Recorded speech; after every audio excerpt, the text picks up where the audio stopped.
आप लोग तो बहुत एडवांस जनरेशन के लोग हैं। हम जिस जमाने के आदि मानव हैं, हम लोग जिस जमाने के, उस जमाने में क्लासरूम में ऐसे बच्चे नहीं बैठते थे कि लड़के लड़कियां एक साथ बैठे हों। तो मैं जिस स्कूल से पढ़ा हूँ, वहाँ जब मैं 8वीं क्लास में आया, वहां तक तो केवल वो लड़कों का स्कूल था। कई हजार लड़के जैसे एक जेल में एक साथ बंद हो गए हो, ऐसा लगता था। स्कूल अच्छा था, लेकिन स्कूल केवल पढ़ाई के लिए थोड़ा बच्चे जाते हैं, उनको तो अच्छा जीवन चाहिए। फिर वहां पर कोएड नाम की एक चीज है कि अब से स्कूल कोएड हो गया है। तो लड़के बहुत उत्साहित थे उस समय कि अब स्कूल कोएड हो गया है। अब उनको स्कूल आने की भी इच्छा पहली बार होनी शुरू हुई कि अब हम स्कूल जाएंगे। तो हमें लगा बड़ा अच्छा स्कूल हो जाएगा। फिर पता लगा नहीं भाई, केवल एक मीडियम, इंग्लिश मीडियम में बच्चे एक साथ पढ़ेंगे, क्योंकि उसमें बहुत कम बच्चे थे। हिंदी मीडियम में लड़कियों का सेक्शन अलग, लड़कों का सेक्शन अलग होगा। ये कोएड होता था। लड़कों के सेक्शंस, ब्लॉक्स भी अलग थे। वो लड़कों का जेल है, ये लड़कियों का जेल है, इस तरह से होता था। और बीच में कुछ टापू थे जहाँ लड़के लड़कियां एक साथ क्लास में होते थे, इंग्लिश मीडियम में। कई बच्चों ने इंग्लिश मीडियम ले लिया उस चक्कर में, जबकि इंग्लिश उनको आती नहीं थी बिल्कुल भी लेकिन इंग्लिश मीडियम में चक्कर में लिया कई बच्चों ने, उनमें एक मैं भी था। तो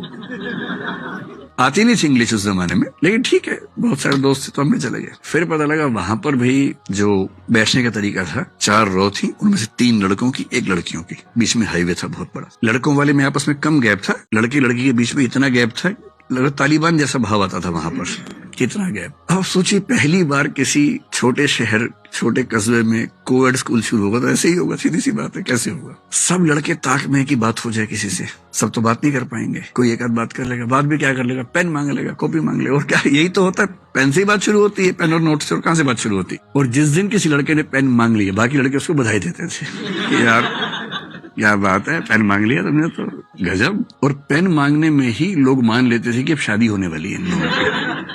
कई लोग बच्चों के नाम भी सोचने लगते थे। हमें बहुत साल बाद समझ में आया कि अगर कोई लड़की किसी लड़के से पेन मांग ले तो इसका मतलब सिर्फ ये है कि लड़के ने लड़के से पेन मांगा है, बस। हमें कई साल लग गए समझने में।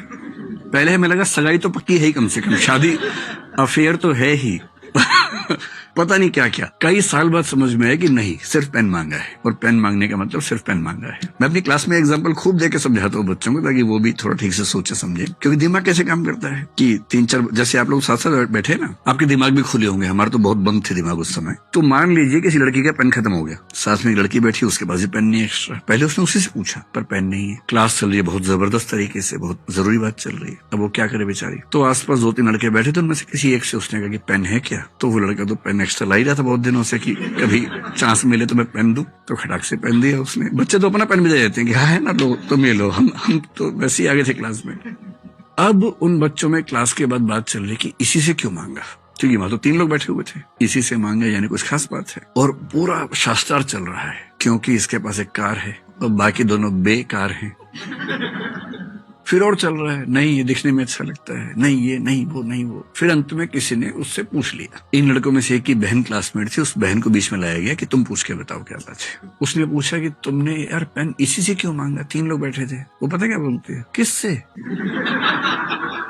कौन था। आप कह रहे कि ये 3 लोग थे, तुमने इनमें से इसी से पेन क्यों मांगा। बोली अच्छा ये तीनों थे क्या वहां, मैंने तो देखा ही नहीं, ऐसे मांग लिया पेन दे दो भाई, मैं तो सोचा भी नहीं। और तब उन मतलब महाराज को पता लगता है कि वो चुने नहीं गए हैं, वो बाई चांस बैठे थे तो उनसे पेन मांग लिया गया है। तो आपकी उम्र में थोड़ा ज्यादा होता है कि इनपुट को बहुत बढ़ा बढ़ा के देखने की आदत हम लोगों को होती है। तो इनपुट जितना है ना, फैसला उतना ही। अगर किसी ने कहा कि भाई पेन दे दो, यानी पेन मांगा है। कोई देख के मुस्कुरा दे, ऐसा भी होता है कभी कभी। लड़के लोग झेल नहीं पाते हैं। मुझे ऐसे केसेस क्लास में मिलते थे एक लड़का आके बोल रहा है कि सर, एक लड़के ने शिकायत की किसी लड़के की कि ये गलत तरीके से बात करता। तो मैंने पूछा, बोला सर एक दिन मैं तो मुझे देख के मुस्कुराई, फिर मैं क्या करूं